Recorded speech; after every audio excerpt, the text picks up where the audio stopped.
Kumusta kayo mga bata?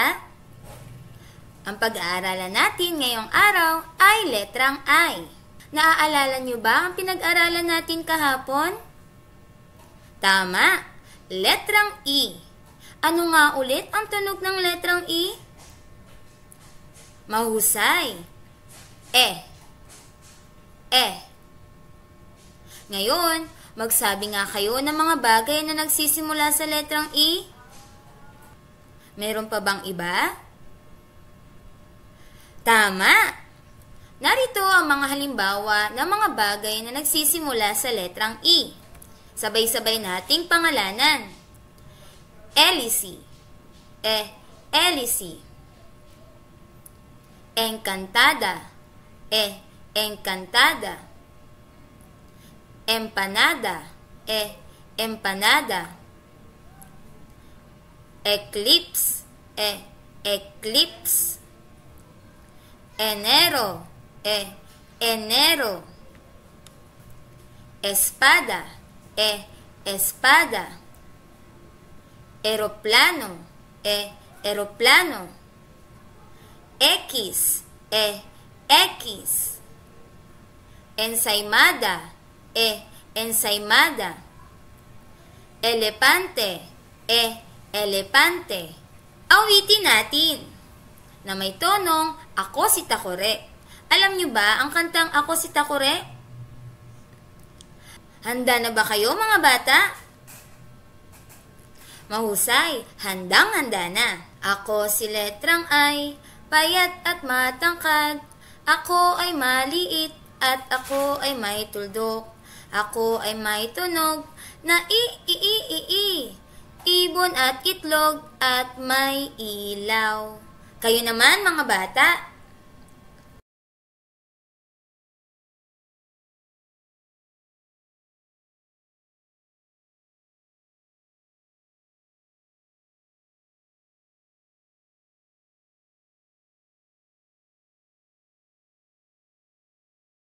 Isa pa, ulitin natin.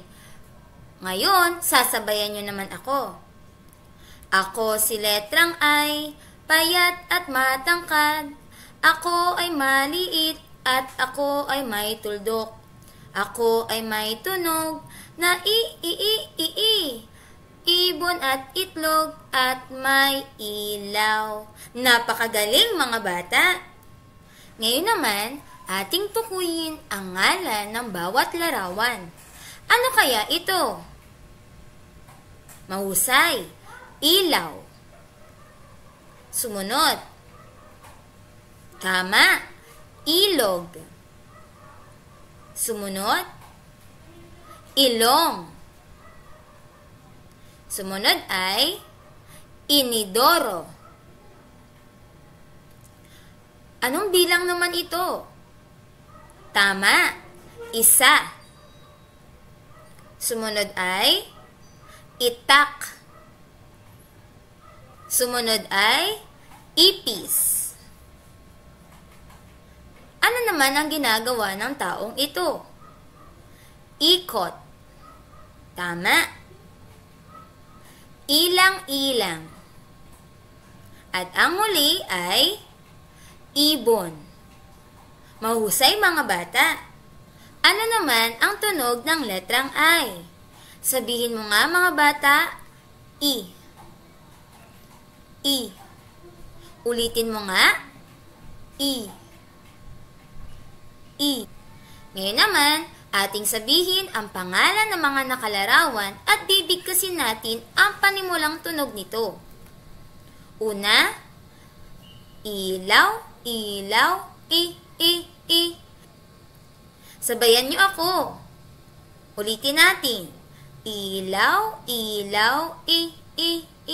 Itak, itak, i. Ilog, ilog, i. Ipis, ipis, i. Ilong, ilong, i. Ikot, ikot, i. Inidoro, inidoro, i. Ibon, ibon, i.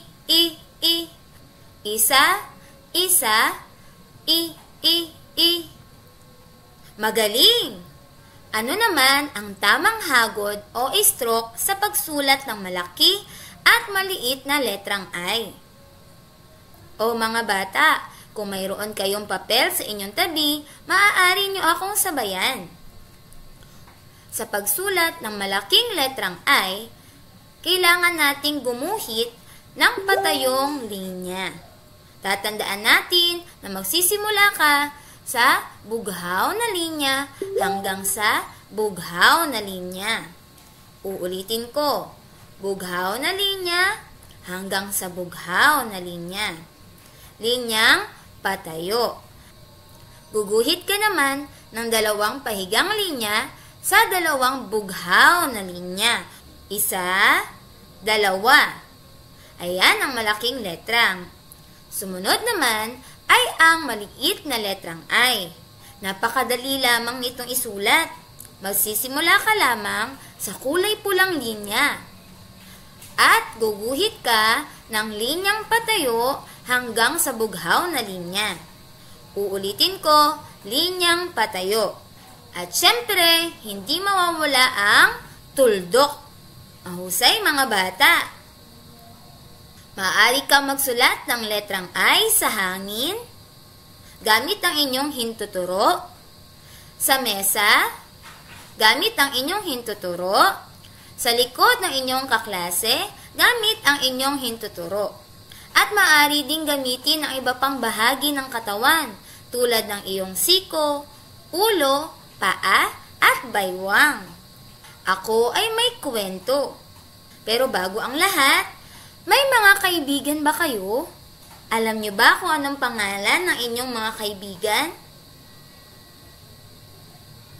Ano naman ang paborito ninyong gawin? Handa na ba kayong makinig? Simulan na natin. Si Ismael ay nanghuli ng isda sa ilog. Ano daw ang pangalan ng bata? Tama, Ismael. Kasama niya ang kanyang mga kaibigang sina Islaw at Itoy.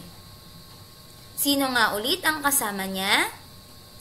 Sina Islaw at Itoy. Tama. Sa kanilang pag-uwi, nakakita sila ng mga ibon sa puno ng ipil-ipil. Ano nga raw ang nakita nila? Mga ibon. Tuwang-tuwa nilang pinagmasdan ang mga ibon. Ayan ang 3 magkakaibigan. Narito naman ang puno ng ipil-ipil at ang mga ibon. At ito naman ay ang isda sa, anong tawag mo dito? Ilog. Tama. Sabi mo nga, ilog. Saan nagpunta si Ismael? Tama. Si Ismael ay nagpunta sa ilog upang manghuli ng isda. Ikalawang tanong, sino-sino ang mga kasama niya sa panguhuli ng isda sa ilog? Tama, ang kasama niyang pumunta sa ilog upang manghuli ng isda ay sina Islaw at Itoy. Ikatlong tanong, ano naman o ano-ano naman ang nakita nila sa kanilang pag-uwi? Tama, habang sila ay pauwi na, nakakita sila ng mga ibon sa puno ng ipil-ipil. Ika-4 na tanong, ano ang kanilang naramdaman habang tinitingnan ang mga ibon? Tama, sila ay masaya habang tinitingnan nila ang mga ibon. Ika-5 tanong, paano mo pinahahalagahan ang iyong mga kaibigan?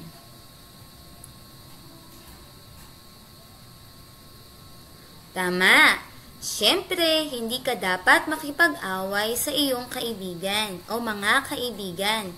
Dapat din silang igalang at mahalin. Ano-ano naman ang mga salitang nagsisimula sa letrang I ang nabasa mo sa kwento? Naalala mo ba? Tama. Basahin natin. Sabayan niyo ako. Isda, ilog, ibon, itoy, Ismael, islaw, at ang puno ng ipil-ipil. Magaling mga bata! Lagi nating tatandaan na ang letrang I ay binibigkas ng nakalapat ang ngipin sa baba at taas ng may gigil. Sige nga, bigkasin mo nga ulit ang tunog ng letrang I. I, I, I, I, I. Ano nga ulit ang tunog ng letrang I? I. Mahusay! Ngayong alam na natin ang tunog ng letrang A, ng letrang E, at ng letrang I, tayo ay magbabasa. Bigkasin natin. I, I, A, I, I. E, I, E. A, E. A, I, I, I,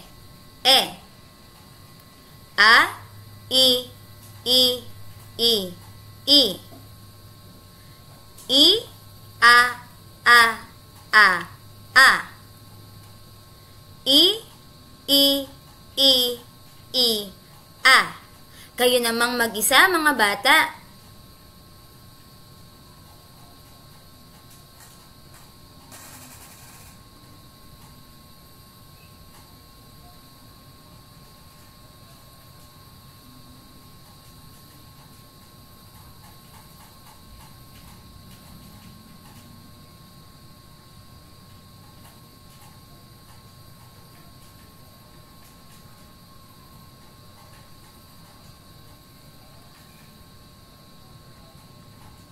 Magaling mga bata!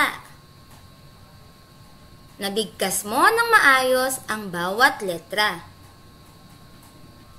At diyan nagtatapos ang ating aralin ngayong araw. Salamat sa pakikinig! Paalam!